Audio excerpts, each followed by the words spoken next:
16장 1절부터 4절까지 우리 보도록 하겠습니다. 한 절씩 읽고 4절은 같이 읽겠습니다. 바리새인과 사두개인들이 와서 예수를 시험하여 하늘로부터 오는 표적 보이기를 청하니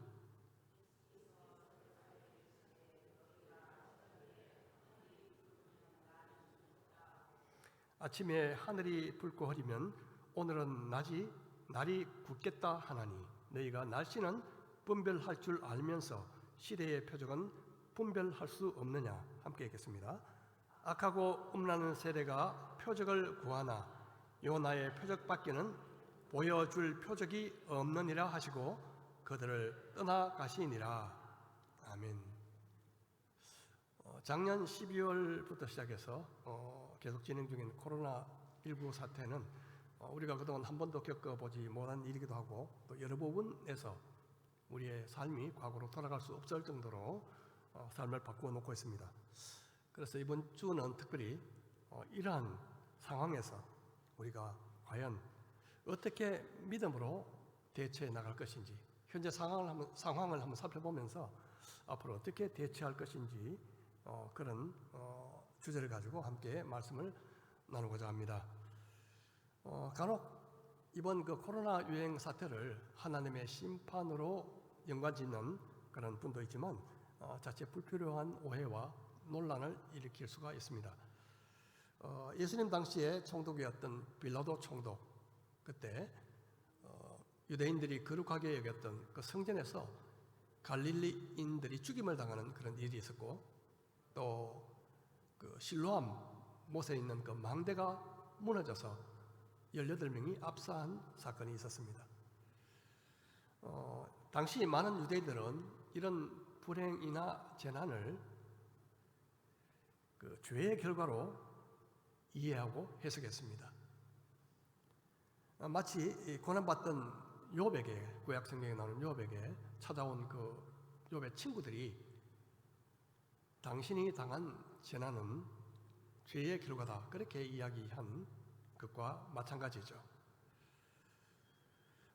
만일 그 이야기를 뒤집어 본다면요, 어떤 사람은 이렇게 생각할 수 있을 것입니다. 나는 불행을 당하지 않았기 때문에 나는 죄가 없어. 하지만 주님은 그렇지 않다고 말씀하셨죠. 누가복음 13장 5절 말씀입니다. 너희에게 이르노니 아니라 너희도 만일 회개하지 아니하면 이와 같이 망하리라. 그렇게 말씀하셨습니다. 따라서 이 모든 재난을 하나님의 심판이라는 그 잣대에 갖다 놓고 다른 사람을 정죄하기보다 우리 모두가 회개하는 그러한 기회로 삼는 것이 옳을 것입니다. 중세인 14개 세기에 여러분 잘 알듯이 유럽을 휩쓸면서 유럽 인구의 약 3분의 1이 사망한 패스트. 패스트는 당시 사회 구조를 바꾸어 놓았습니다. 성직자들도 패스트에 속수무책으로 죽는 것을 목격한 일반인들은 그들은 좀 특별한 존재인 줄 알았는데 그렇지 않다는 것을 발견하고 나서 그 당시 어떻게 보면 인위적으로 세워졌던 그 권위가 성직자들의 그 권위가 땅에 떨어지는 그런 계기가 됐죠. 그뿐만 아니라 많은 인구가 죽고 나서 농사를 할 수 있는 그런 인구가 줄다 보니 정말 그 인건비가 상승하게 됩니다. 인건비가 상승하다 보니 또 영주들의 권력이 약화되는 그런 연쇄 반응이 일어났고요. 거기에 따라서 봉건 사회가 무너지게 되는 단초가 되기도 했죠. 16세기에 와서 남미 페루 지방에 있던 잉카 제국을 침략했던 스페인. 그 당시 잉카 제국은 약 인구 700만, 그리고 정예 부대만 해도 약 8만 명에 달하는 그런 인구가 있었죠. 그런데 피사로가 이끄는 스페인 군대 200명도 채 안 되는 그 군대에 의해서 속절없이 무너지고 그 많은 인구가 50만 이하로 줄어들게 되고 그 찬란했던 잉카 문명이 무너지게 된 것, 그것은 바로 총칼보다도 바로 전염병이었습니다. 바로 천년두였죠. 이 스페인 사람들은 천년두에 대한 내성이 있었지만 잉카 제국의 그 원주민들은 전혀 면역이 되지 않은 그런 상태였기 때문에 그렇습니다. 근대에 와서 1918년 제1차 세계대전 중에 발생한 스페인 독감 역시 마찬가지로 그 1차 세계대전 중에 전쟁으로 사망한 인구보다 더 훨씬 많은 약 2천에서 약 5천만 명 정도가 사망했다고 기록에 남아 있습니다. 2000년도 이후에 우리가 잘 알듯이 2003년에 홍콩에서 시작된 사스, 그리고 2012년에 왔던 상륙했던 메르스, 그리고 작년 말 코로나. 특히 코로나는 빠른 시간 안에 세계적으로 확산되어 가지고 많은 감염자와 사망자를 낳았죠. 아직도 건재하고 있습니다. 비록 60세 이하는 그 치사율이 1%도 안 되는 그런 낮은 비율이긴 하지만, 그리고 사망자의 대부분이 대부분 80대 이상이어서 크게 문제가 안 될 것 하지만 이 두려움과 불안이 우리 시대를 휩쓸고 있습니다. 자, 그러면 21세기의 세상, 이 코로나로 촉발된 그 변화, 좀 어떻게 바뀌고 있을까요? 먼저 가까운 대학을 보겠습니다. 제가 이제 몸담고 있는 대학을 보면 그동안 환영받지 못했던 온라인 수업도 어쩔 수 없는 대안으로 1학기 동안 하게 됐죠. 소리가 좀 울리죠? 소리가 좀 울립니까? 조금만 좀 안 울리게 해주면 좋겠습니다. 물론 이전에도 이 사이버 대학을 통해서 온라인 강의가 계속이 됐죠. 그런데 이 온라인 수업은 대체적으로 이 수업의 질이 떨어진다고 생각했고, 그리고 수준이 낮다고 그렇게 평가를 하고 있었습니다. 하지만 이번에 실시해 보니까 그들이 가진 콘텐츠가 우리보다 나은 점이 많다는 것을 발견하게 되죠. 온라인 수업을 하게 되면 화면에만 집중해야 되기 때문에 쓸데없는 잡담을 하지 못하게 되고요. 또 그것을 준비하는 데만 해도 평상시의 준비보다 몇 배의 수고가 필요한 것을 경험하게 됩니다. 만약 이 온라인으로의 수업이 계속 활성화되면 교육에 대한 이 근본적인 패러다임의 변화가 예상이 됩니다. 그래서 이 대학 간 서열도 지금처럼 그런 서열이 아니라 완전히 뒤바뀔 수 있는 그런 계기가 될 수도 있죠. 약간 제가 머리 들어볼까요? 네. 무엇보다도 이 뛰어난 소수의 전문가만 있으면요, 이 무제한의 학생들을 가르칠 수가 있습니다. 교수가 많이 필요 없죠. 건물도 필요 없고요. 그래서 등록금도 싸죠. 그리고 그뿐만 아니라 공부도 얼마든지 더 시킬 수가 있습니다. 온라인으로. 그리고 보다 더 글로벌한 환경에서 배울 수 있는, 왜냐하면 전 세계 온라인 구축 때문에 그렇게 될 수가 있죠. 더 글로벌한 환경에서 공부할 수 있게 된다. 그래서 앞으로 이 전통적인 학교는 살아남기가 어렵게 되지 않을까 하는 추측을 하고 있고요. 정말 실력이 없으면 도태될 수밖에 없는 그런 환경이 가소가 될 것이다. 그렇게 봅니다. 직장도 마찬가지죠. 직장도 사이 그 재택근무를 하게 되는데 어쩔 수 없이요. 이 재택근무를 하다 보니 이 장점들이 이전에 생각하지 못했던 장점들이 많이 부각이 됐죠. 우리 사회에서 특히 재택근무가 좀 부정적으로 보게 된 이유 중에 하나가 서열 문화 때문에 그렇습니다. 서열 문화. 왜냐하면 서열이라는 것은 만나고 대면하고 이야기하는 가운데서 이 서열이 보통 정해지거든요.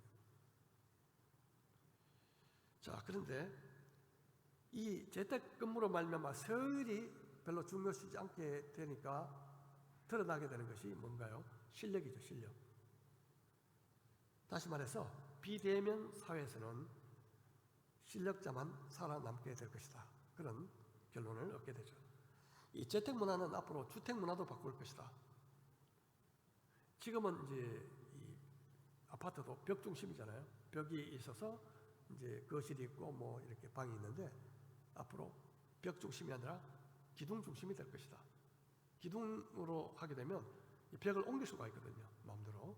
그래서 이 가정의 개념이 그저 주거 공간이 아니라 사무실 공간과 같이 병행하기 때문에 그런 이 주거 문화도 바뀔 것이다. 그런 예상을 합니다. 물론 앞으로 이제 원격 진로도 활성화될 것이고 일반화될 것이고 좀 더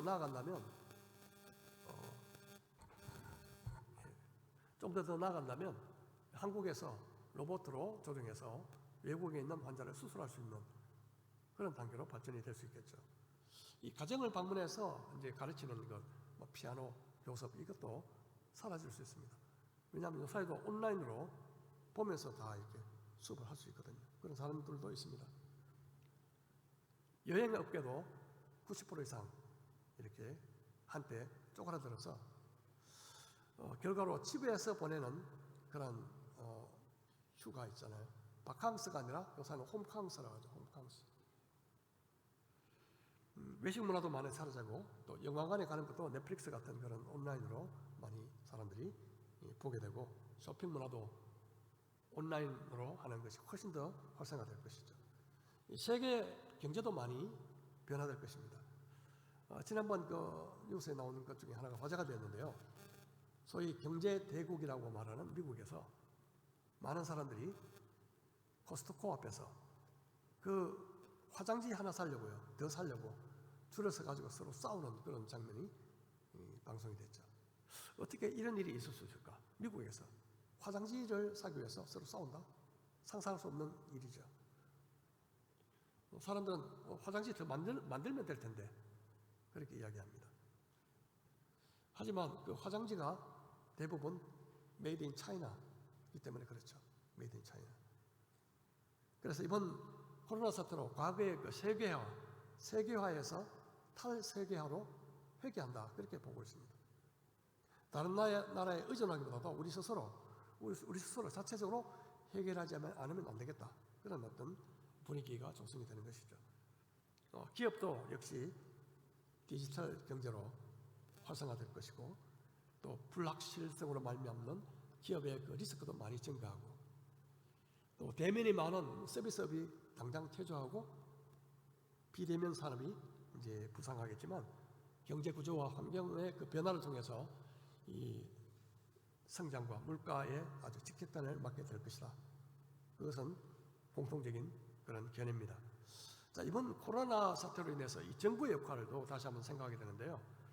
그 이스라엘의 역사학자인 그 유발 하라리는 그런 이야기했습니다. 제일 두려워하는 것이 경찰 국가의 등장이다. 그렇게 이야기했습니다. 경찰 국가. 이번에 저도 이 핸드폰 문자로 많이 색다르게 받아본, 이색적으로 받아본 문자 중에 하나가 뭔가 하면 그 코로나 확진자의 동선이었거든요. 동선. 이 사람이 어디서 갔어요? 어디로 갔다? 다시 말해서 이런 정보는 코로나 전파를 방지하는 데 큰 도움이 되겠지만 반대로 점점점 개인적인 삶이 통제될 수 있다는 것을 암시하고 있습니다. 우리가 예상할 수 있는 미래는 국민들이 이렇게 하는 거죠. 국가 보고 국가에게 우리의 건강을 책임져 주시오. 대신 우리의 자유를 반납하겠소. 건강과 자유를 바꾸는 거죠. 자, 그렇게 되면 어쩔 수 없이 통제 사회로 가게 되는 것이죠. 얼마 전에 이 정부에서 코로나 감염의 위험성 때문에 이 교회에서 소그룹 모임 그리고 성경 공부까지 중지시킨 그런 일이 있었죠. 얼마 후에 풀리긴 했지만 많은 사람들이 충격을 받았습니다. 왜냐하면 이 과학이 종교를 통제할 수 있다. 그런 인식 때문이죠. 사실 이번에 가장 큰 타격을 입은 곳 중에 하나가 바로 종교 공동체입니다. 특히 우리 교회가 많이 타격을 입었는데요. 한 가지 이제 그 변화가 굉장히 컸습니다. 한 가지 예를 든다면 500명이 있는 그 교회에서 온라인 예배를 드려보니까 그 시간에 접속한 사람이 수십 명밖에 안 되더라. 가만히 생각해 보면 500명 정도 되면 적어도 300~400명이 그 교회에 온라인에 접속해서 예배를 드릴 것 같은데 수십 명밖에 안 되더라. 과연 다른 사람들은 다 어디로 간 것일까? 예측할 수 있죠. 하나는 그냥 예배 드리지 않고 그냥 지내버리는 사람들. 두 번째는요, 이번 기회에 다른 교회에서는 어떻게 할까? 그 교회 목사님 설교를 듣고 싶다 해서 다른 교회로 접속하는 그런 교인들이 많았을 것이다. 그렇게 예측할 수 있는 것이죠. 자, 이 현상은 보통 때에는 일어나기 어려운 일이죠. 그래서 이번에는 정말 이 온라인을 통해서 자연스럽게 교회의 벽이 허물어지는 그런 일이 일어났습니다. 그렇다고 해서 우리 교회에 꼭 접속해서 우리 교회 예배를 드리라 그렇게 강제하는 것도 우스운 일이잖아요. 특별히 이번 참에 교회에 나가지 않게 된 이 가난한 성도들이 무척 늘었다. 이것은 아주 심각한 상황으로 받아들여집니다. 이 코로나가 이 교회 공동체에 타격을 주었을 뿐만 아니라 정말 새롭고 중요한 과제를 던진 셈이죠. 이런 와중에 최근에 정의당 중심으로 차별금지법이 발의되었습니다.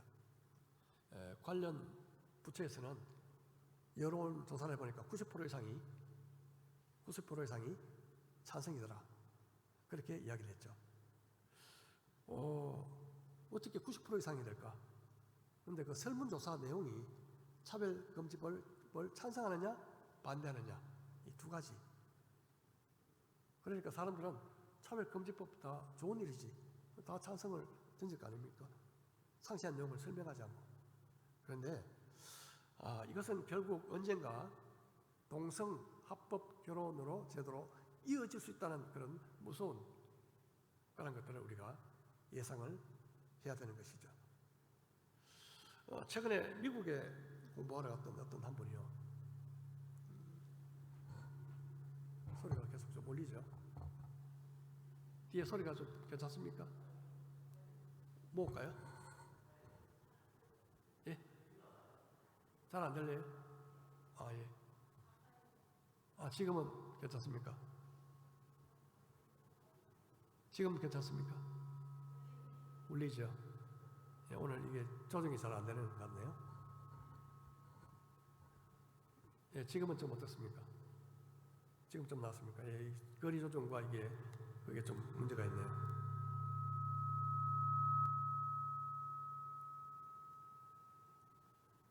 예. 지금은 좀 뒤에 좀 어떻습니까? 괜찮습니까? 좀 나았습니까? 예, 좀 나았습니까? 자, 이게 왜 무슨 법인가? 최근에 미국에 공부하러 갔던 한 분이요. 길을 걷다가 어떤 꼬마를 보게 됐는데 그 꼬마가 남자인지 여자인지 구별이 잘 안 돼가지고 옆에 있는 엄마에게 물어봤답니다. 얘가 남자입니까? 여자입니까? 대답이 너무 충격적이었어요. 답은 이랬습니다.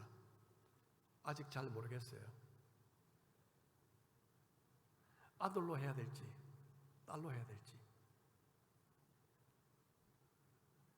자, 21세기의 그 포스트 모던 사회에서 인간의 성별을요 생물학적 성이 아니라 사회 심리적 성에 따라 구분해야 한다고 하는 이 젠더 이데올로기, 무서운 거죠. 젠더 이데올로기. 이것이 성경적인 전통적인 가정 제도를 위협하고 있습니다.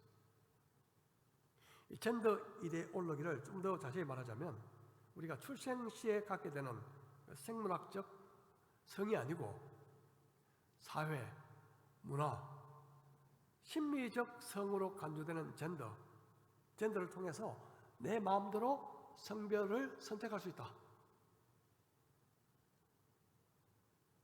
이렇게 주장하는 시대 사조를요, 젠더 이데올로기라고 하죠.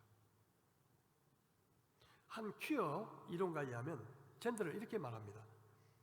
남성이거나 여성이거나 둘 다이거나 혹은 둘 다 아니거나 아니면 둘 사이 어느 곳에 있든지 혹은 아예 다른 존재 상태를 말한다. 이렇게 정의를 하고 있어요. 여러분, 무서운 일 아닙니까? 하나님이 주신 성이 아니라 내가 스스로 성을 선택할 수 있다. 남성, 여성이 아닌 제3의 성도 가능하다. 이것은요, 하나님이 주신 이 고유의 성 정체성을 해체하고 부도덕한 행위를 양산하고 그리고 마침내 가정을 해체해버리는 그런 것을 목표로 하고 있죠. 이 가정이 붕괴되면 어떻게 될까요? 우리나라는 작년 12월 달에 스웨덴과 성평등 분야 양해각서를 체결했습니다. 스웨덴은요, 세계에서 성정책, 평등정책이 가장 잘된 나라라고 평가받는 나라 중에 하나인데 그 결과로 스웨덴의 국교인 루터교 성직자 비율, 여성이 남성보다 많아졌습니다. 최근에. 자, 이것은 뭐 그렇게 얼마든지 볼 수 있죠. 그렇게. 그런데 그 결과로 남자와 여자가 화장실을 같이 쓰고요. 여자도 남자와 동일하게 군대 가야 되고, 그보다 더 놀랄 일은 중학교 때부터 피임 기술을 가르친다. 유스 클리닉이라는 곳에 가면 아이들이 초등학교 때부터 얼마든지 자유롭게 출입할 수 있는데 그곳에 가면 마음대로 피임 기구를 얻을 수 있고 임신 테스트도 받을 수 있고요. 자, 성평등 시대를 보면 그 스웨덴에서는 부모님을 아빠, 엄마로 그렇게 부르지 않고 부모 1, 부모 2. 왜냐하면 학급 내에 게이 부모, 레즈비언 부모가 있기 때문에 그렇습니다. 자, 오늘 제가 너무 참 길게, 어떻게 보면 길게 우리가 겪고 있는 현상을 나누었습니다. 좀 나눌 필요가 있겠다 싶어서 다방면에 좀 제가 전문가는 아니지만 지금 사회가 이런 사회다 하는 것을 좀 나누고 싶어서 이렇게 길게 좀 나누게 되었습니다. 어느 날 이 바리새인들이 그리고 사두개인들이요 예수님께 찾아갔죠. 우리에게 표적을 보여달라. 예수님을 시험했습니다. 그들의 동기는 예수님을 음해하고 그를 제거하기 위해서였죠. 왜냐하면 바리새인과 이 사두개인들은 원래부터 서로 사이가 좋지 않았지만 예수님이 자신들의 위치를 위협하고 있다. 이것에 대해서는 공통적인 인식을 갖고 있었기 때문에 예수님을 제거하는 일에는 그들은 일치하고 연합했죠. 자, 예수님께서 어떻게 대답하셨는가 하면 그때 표적을 보여달라 그렇게 요청했을 때 마태복음 16장 2절 3절에 이렇게 말씀합니다. 예수께서 대답하여 이르시되 너희가 저녁에 하늘이 붉으면 날이 좋겠다 하고 아침에 하늘이 붉고 흐리면 오늘은 낮이 굳겠다 하나니 너희가 날씨는 분별할 줄 알면서 시대의 표적은 분별할 수 없느냐. 보통 저녁에 날이 붉으면 다음날 아침 맑겠다. 그것은 극지방이나 열대지방 아니면 우리가 공통적으로 경험할 수 있는 현상이죠. 자, 예측은요 현재 상황을 정확하게 판단하는 것으로부터 출발합니다. 사람들은 날씨를 예측하죠. 날씨를 저녁에 붉으면 다음날 아침이 맑겠다. 아침에 날이 붉고 흐리면 날씨가 좋지 않겠다. 자, 그렇다면 지금까지 나누었던 그 코로나 시대의 우리 현상들을 살펴본다면 우리는 무엇을 예측할 수 있을까요? 결국 결론으로 가는 답 하나는 바로 마지막 때라는 것이죠. 마지막 때. 사실 예수님의 초림과 재림 사이에 그 모든 시기를 마지막 때라고 합니다. 그리고 그동안 모든 시대에 걸쳐서 이 시대가 마지막 때라고 그렇게 외쳤습니다. 그럼에도 불구하고 우리가 살고 있는 이 시대야말로 주님의 재림이 훨씬 가까웠다. 이 사실에 부인할 수 있는 사람은 없을 것입니다. 예수님께서는 이 마지막 때를 노아의 때 그리고 롯의 때와 비교하셨습니다. 누가복음 17장 26절부터 30절에 보면 이렇게 말씀하죠. 노아의 때에 된 것과 같이 인자의 때에도 그러하리라. 노아가 방주에 가던 날까지 사람들이 먹고 마시고 장가들고 시집가더니 홍수가 나서 그들을 다 멸망시켰으며 또 롯의 때와 같으리니 사람들이 먹고 마시고 사고 팔고 심고 집을 짓더니 롯이 소돔에서 나가던 날에 하늘로부터 불과 유황이 비오듯 하여 그들을 멸망시켰느니라. 인자가 나타나는 날에도 이러하리라. 노아와 롯 시대의 공통점 두 가지가 있다면 첫 번째는 도덕적인 타락입니다. 노아 시대는 사람들의 죄악이 세상에 가득했고 부패했고 포악했다 그렇게 말씀하고 있죠. 소돔의 타락한 문화의 대표적인 것이 동성애죠. 그래서 소돔이 동성애라는 뜻을 가진 소돔이라는 그 말이 소돔에서 난 것 아닙니까? 자, 두 번째 공통점은 마지막 때가 이르기까지 사람들은 관심이 없었다는 거예요. 장가가고 시집가고 사고 팔고 먹고 마시고 집을 짓고 일상적인 생활에만 몰두하고 있었고 예수님의 재림에 대해서는 관심이 없었다. 그리고 주님은 마지막 때에 전염병이 창궐하게 될 것이다. 곳곳에 있을 것이다. 그렇게 말씀하셨죠. 누가복음 21장 11절에 곳곳에 큰 지진과 기근과 전염병이 있겠고 또 무서운 일과 하늘로부터 큰 징조들이 있으리라. 이번 코로나와 같은 전염병은 결코 우연이 아닐 것입니다. 팬데믹한 이 전염병이야말로 마지막 때가 가까웠다는 것을 시사하는 아주 중요한 징조일 것입니다. 비록 우리 세대가 아닌 우리 다음 세대에 주님께서 오신다 해도 마치 우리 세대에 주님께서 오실 것처럼 준비하고 사는 것이야말로 우리 그리스도인들의 올바른 삶의 방식이라고 믿습니다. 여러분 믿으십니까? 자, 그렇다면 코로나 시대에 우리가 어떻게 주님의 재림을 이 코로나 시대에 우리가 주님의 재림을 준비해야 될까 생각하면서 저는 몇 가지 간단하게 제가 말씀드리겠습니다. 생각한 것. 먼저 본질을 회복해야 한다. 본질을 회복해야 한다. 그게 뭔가 하면 여러분 위기와 어려움이 생기게 되면 보통 어떻게 됩니까? 버리게 되는 것이 비본질적인 것은 다 버리게 되죠. 만약에 집에 홍수가 닥쳤다. 그러면 여러분 어떻게 하시겠습니까?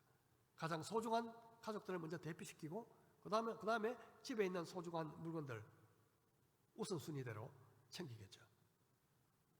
이번 코로나 사태는 교회에서 큰 건물과 또 많은 수의 성도, 눈에 보이는 성도 이것이 본질이 아니다 하는 것을 명확하게 보여주었습니다.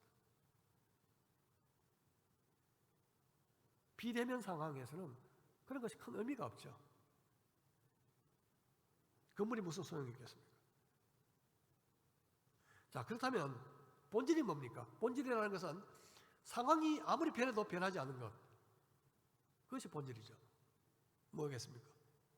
여러 가지가 있겠지만 예수님은 지금이나 영원토록 변치 않은 분이십니다.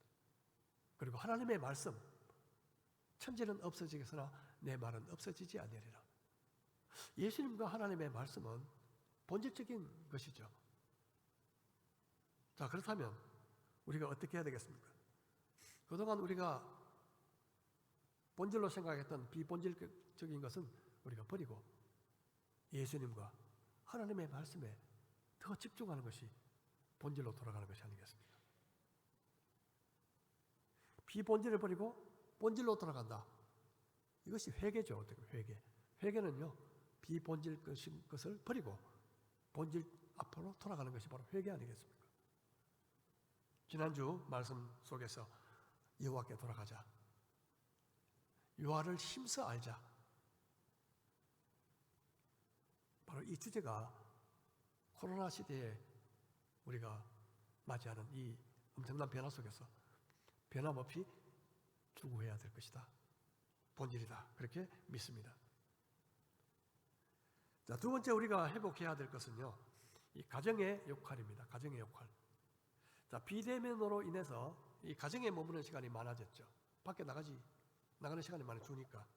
자, 이럴 때에 가정의 신앙 회복을 위해서 힘써야겠다. 다음 세대들이 겪을 시대적 변화는요, 우리가 상상할 수가 없습니다. 요새 그런 말이 있죠. 호모 사피엔스라는 말이 아니라 포노 사피엔스, 호모 디지털리스, 그런 말이 나오기 시작했죠. 포노 사피엔스는 마치 스마트폰을 자기 몸의 일부처럼 다니는 세대. 호모 디지털리스는요, 몸을 움직이지 않고 손가락으로 다 해결하는 세대. 디지털리스. 우리가 지금 현재 보고 있는 다음 세대는 바로 그런 세대라는 거죠. 자, 물론 우리가 이 변화되는, 이 급변하는 이 세상 속에서 우리 자녀들을요, 이 변화되는 미래에 잘 적응하고 그 속에서 살아남도록 우리가 지도하고 안내하고 가르쳐야 할 그런 책임이 있습니다. 그런데 그것뿐만 아니라 더 중요한 것은 믿음으로 살아가도록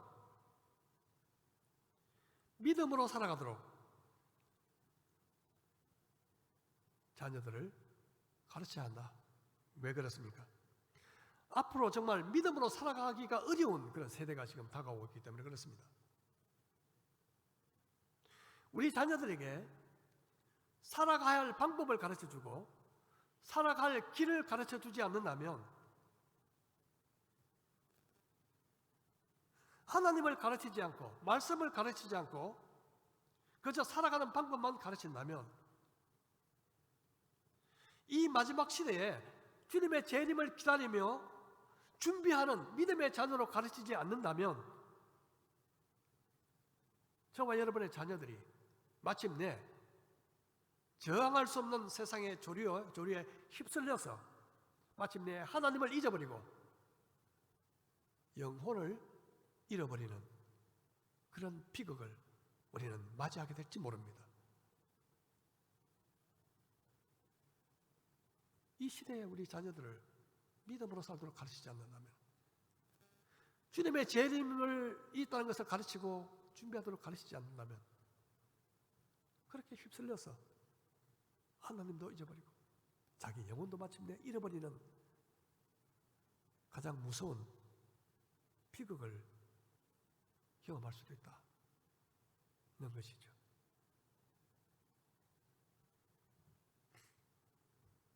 저는 요새 우리 손주 손녀들을 위해서 기도하면 참 눈물이 나와요. 기도하는 제목이 이겁니다. 옛날에는 좀 거창한 것을 위해서 기도했는데요, 요새 기도 가장 늘 기도하는 제목이 이겁니다. 하나님, 이 하나라도, 요 자녀 하나라도 잃어버리지 않도록 하나님 도와주십시오. 잃어버리지 않도록 도와주십시오. 저는 그 기도가 제일 중요한 기도고 사실 유일하게 요사에 기도하는 기도 제목입니다. 마지막으로 자발성의 회복입니다. 이번에 그 비대면으로 온라인 예배를 드리고 하다 보니 사람들이요, 어디서 무엇을 하는지 우리가 알 수가 없어요. 전혀 알 수가 없습니다. 하지만 사람이 보든지 보지 않든지, 모임이 있든지 없든지 간에 우리의 몸과 마음을 들여서 하나님을 예배하는 건요, 하나님이 보신다. 그게 본질 아니겠어요? 때를 얻든지 못 얻든지 하나님의 말씀을 누가 보든지 보지 않든지 말씀을 전하는 것, 이것이 마지막 때에 우리를 향하신 주님의 뜻인 줄 믿습니다. 바울은 이렇게 말씀했죠. 디모데후서 2장 9절에 복음으로 말미암아 내가 죄인과 같이 매이는 데까지 고난을 받았으나 하나님의 말씀은 매이지 아니하리라. 우리가 아무리 환경이 우리를 움직일 수 없도록 만든다 해도 하나님의 말씀은 결코 가둘 수 없다. 하나님의 말씀은 결코 가둘 수 없다. 세상이 아무리 변해도 하나님의 말씀은 변하지 않습니다. 그러므로 우리가 본질인 하나님의 말씀으로 돌아가자. 가정에서부터 믿음과 신앙을 자녀들에게 전수하자. 목숨 걸고 전수하자. 마지막 때가 가까울수록 그렇게 하자 하는 거죠. 요사이 시대를 표현하는 말이 언택트라는 말이죠. 언택트. 접촉하다라는 뜻의 그 콘택트라는 말 앞에 콘을 빼버리고 대신 은을 붙여가지고 비접촉을 의미하는 신조어, 뉴노멀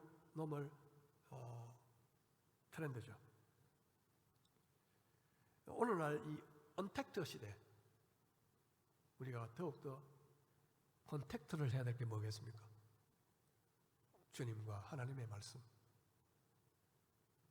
언택트 시대에 더욱더 컨택해야 될 것이 주님과 하나님의 말씀.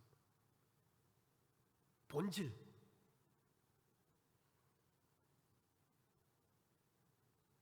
주님은 표적을 구하던 바리새인들에게 또 사도의 개인들에게 나는 요나의 표적밖에 보여줄 것이 없다. 그렇게 말씀하셨습니다. 물고기 뱃속에 3일 동안 있다가 밖으로 나온 그 요나, 바로 예수님의 죽으심과 부활을 의미하죠. 자, 예수님의 부활은 우리가 믿음으로 이미 우리는 개인적으로 경험한 사건이 되었습니다. 믿음으로. 앞으로 우리가 경험하게 될 또 하나의 표적, 그것이 있다면 바로 예수님의 재림입니다. 요한계시록 마지막 부분 22장 20절 우리 함께 읽고 마치도록 하겠습니다. 같이 한번 읽어보겠습니다. 시작. 이것들을 증언하신 이가 이르시되 내가 진실로 속히 오리라 하시거늘 아멘 주 예수여 오시옵소서. 이번 한 주간 동안 코로나로 인한 엄청난 일상의 변화 속에서 우리가 주님의 재림을 늘 인식하고 주님과 하나님의 말씀을 끊임없이 컨택하고 매이지 않는 하나님의 말씀, 창의적인 방법으로 그 말씀을 주위 사람들에게 퍼뜨리는 우리 경성대학교의 성도들이 되기를 주님의 이름으로 축복합니다. 우리 말씀을 생각하며 잠시 각자 기도하겠습니다. 이 시간 다시 한번 자신의 삶을 돌아보겠습니다. 하루 동안 얼마나 예수님의 재림을 사모하고 살고 있는가? 얼마나 하나님의 말씀, 예수님을 컨택하면서 살고 있는가? 얼마나 본질적인 그 하나님의 말씀 가운데 내가 내 삶을 드리고 있는가? 또 가정에서 이 급변하는 세대 속에서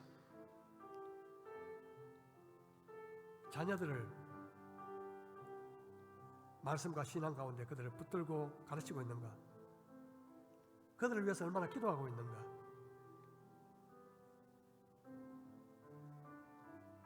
사람이 보든 보지 않든 간에 나는 얼마나 하나님 앞에 예배하고 있는가? 말씀을 전하고 있는가? 자신을 살펴보며 주님 앞에 새로운 다짐을 주님 앞에 드리는 기도를 드리도록 하겠습니다.